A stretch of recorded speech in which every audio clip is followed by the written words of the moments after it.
Good morning and welcome to the Scope podcast. My name is Hetvi Patel and I'm a first-year medical student at NYT College of Osteopathic Medicine, and I'm excited to be today's podcast host.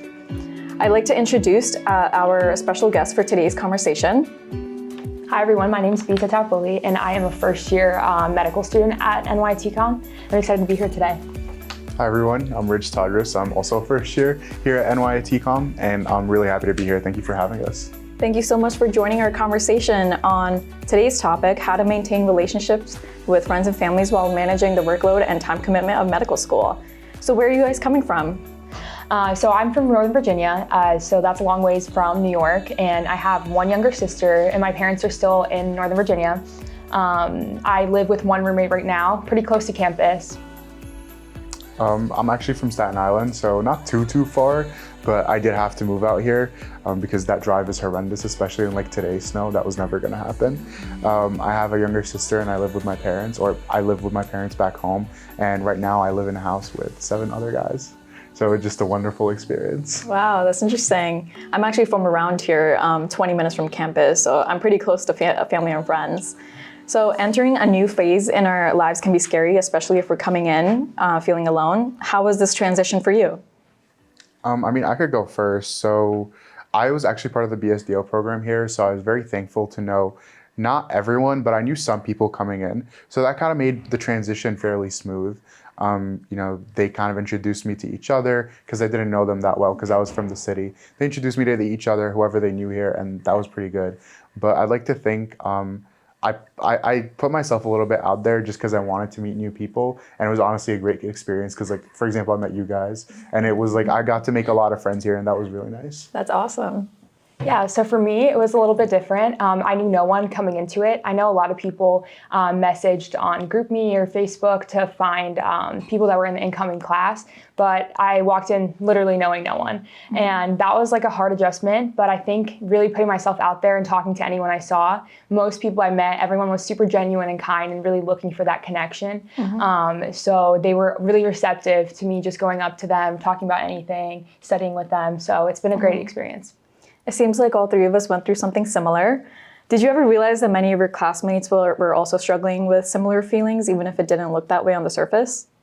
Actually, I did not realize that. Like, I'm not gonna lie, when I first got here, I thought like I was like unique in my situation, like no one understood like how alone I felt here, just because like I moved away from my family.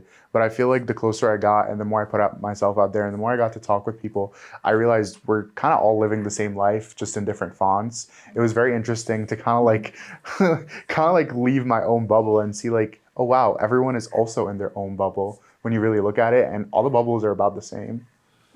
I think I have a different opinion from that.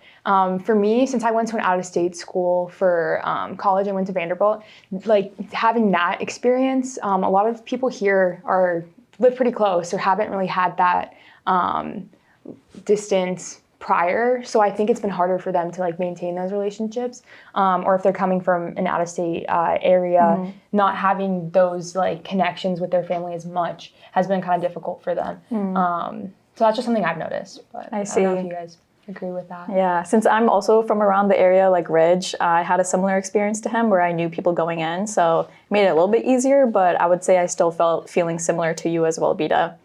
So since we're already over a semester into the first school year, what are some realistic ways to stay connected when you truly don't have much time? Yeah, so I think it's important to really emphasize medical school first. It's really easy to get distracted by all the other obligations, but when you focus on medical school first and make sure you're really solid in that, then you'll have time to do all the other things as well. That's something that I've noticed myself. If I'm stressed about school and I want to talk with my parents, like it won't take that long of a conversation. Like I can call them for 5 minutes and I'll still feel that connection. It doesn't have to be a long 2-3 hour conversation or going back home in order to feel that connection. I feel like for me, I do like what Bita said. I like to keep a balance of how school is going versus, my social life. But for me, social life is really integrated into like part of my identity.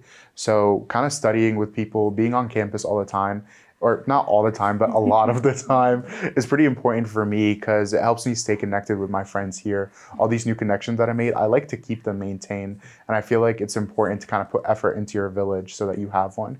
As far as my friends back home and my family back home, which I say home, but it's really like 2 hours away.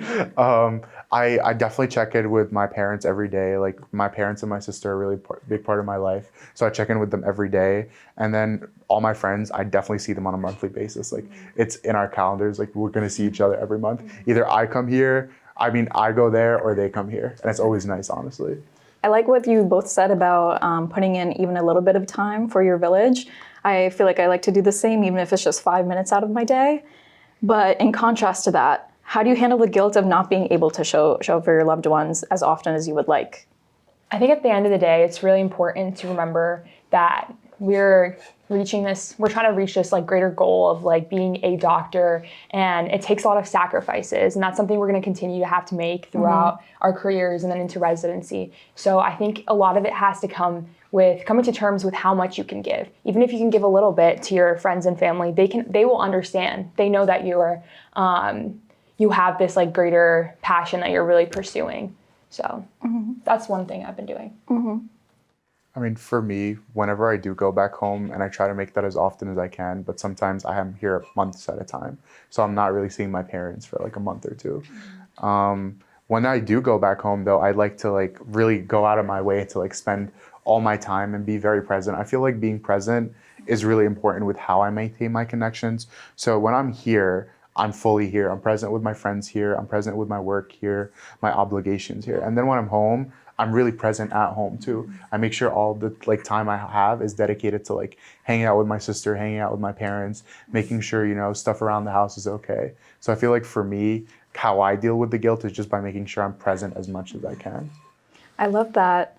So it seems like we all are struggling with finding the time for our family and friends.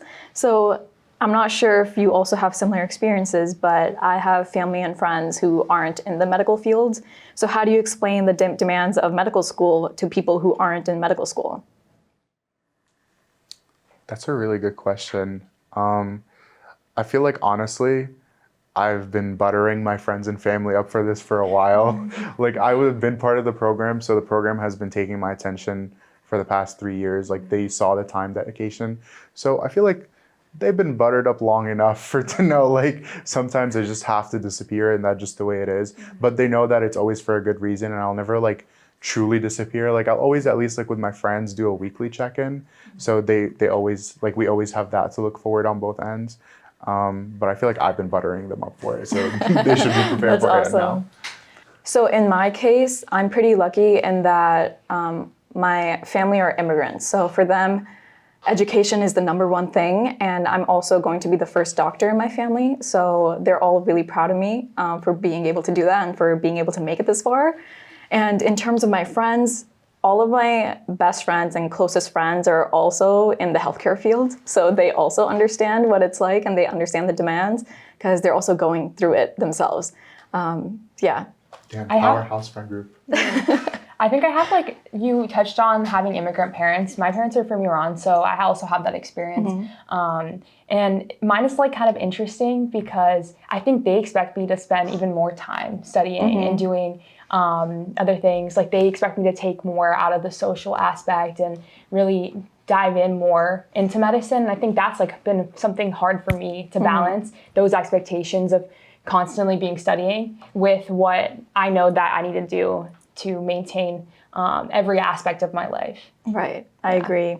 So our phones play a big role in how we stay connected with people through long distance. What role does technology play in either helping or hurting connection for you?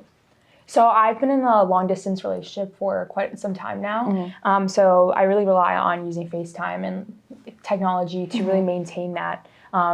That's just one aspect of it. But I also think there's detriments to technology, whether it's through Reels or TikTok. Like I think it eats up a lot of the time you would have to either study or spend together. I mean, I definitely use technology to like stay connected with my family and friends. It's how I FaceTime them, how I message them. I feel like the one thing that kind of sets me back though is FOMO. I see my family and friends like doing all these stuff, and I'm just stuck in like Mali or Rhode Island studying for the 5th day on loop. And I'm so tired, and they're like out having like steak or something. Like, please give me a break. So that's definitely like the one thing that was hindering me, if I will. I definitely understand both of your struggles.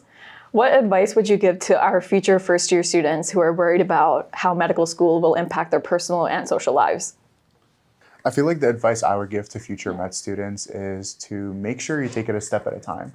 But in the process, don't forget to romanticize your life. Go out, have fun with your friends, make studying fun, like find a way to enjoy what you're doing. Because the second, like we all came to medicine for a reason. The second passion leaves medicine, it is no longer medicine. It is apathetic, just kind of like caring for others. So make sure that you're enjoying what you're doing, enjoy your studying, reach out to family and friends, go on the Sunset Drive, wake up to watch the sunrise. Like make sure you take good care of your mental health, take good care of your village, and do your best to find a balance of your academics and your village and yourself. And while that's easier said than done, you'll definitely find a rhythm. It takes some time. I know I'm still figuring it out myself, but you'll definitely get there eventually. And once you do, you kind of reach flow state and it becomes great. And life becomes sunshine and rainbows. Not exactly, but you're working on it. Right. For future medical students, I would recommend not letting medicine become your entire life. It's important to take every day as a new opportunity to explore something new. But once you start letting medicine overtake your entire life, you lose who you are at your core. And as Ridge said, you lose that passion for life and medicine. And that's not what becoming a doctor is about. It's about establishing those relationships with people. So go out of your way, meet other individuals, and make the most of your time. I completely agree. The energy that you pour into medicine, you also have to pour into yourself as well. All right, thank you, Ridge and Bita, for joining us today on our podcast conversation. This has been an amazing conversation with great ideas on how to maintain positive relationships throughout medical school. Thank you also to our valued podcast listeners, and I hope everyone has a great day.